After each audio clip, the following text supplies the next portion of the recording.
Subscribe कीजिए मेरे channel go और बेल आइकन दबाइए ताकि आपको लेटेस्ट वीडियो का नोटिफिकेशन सबसे पहले मिले। पाकिस्तान के सबसे बड़े सूबे पंजाब के शहर लाहौर से आने वाली एक खबर ने पूरी दुनिया के रोंगटे खड़े कर दिए। खबर के मुताबिक लाहौर में वाक़ तहसील हेडक्वार्टर अस्पताल रायगंज में तिब्बी सहूलियात के फुकदान की वजह से एक औरत ने रोड के ऊपर बच्चे को जन्म दिया है। औरत को डिलीवरी के लिए अस्पताल लाया गया तो वहां डॉक्टर्स और सहूलियात की अदम मौजूदगी की वजह से उसको वापस भेज दिया गया और उसने अस्पताल के दरवाजे के पास रोड पर बच्चे को जन्म दे दिया।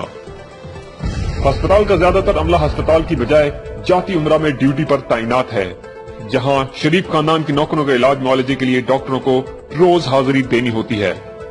ये सिर्फ एक मिसाल है, इस जैसी सैकड़ों और ऐसी मिसालें मौजूद हैं जिनकी वजह से वजीर आला पंजाब शहबाज शरीफ की भड़कें बेनकाब होती जा रही हैं। याद रहे कि पंजाब पाकिस्तान का सबसे बड़ा सूबा है जहां ये वाकया पेश आया। इसके अलावा दीगर दूर दराज इलाकों में तो सिरे से अस्पताल तक मौजूद नहीं। अगर यही सूरत रही तो वो दिन दूर नहीं जब इंसानी हुकूक की आलमी तंजीमें पाकिस्तान को खबरदार करना शुरू कर देंगी।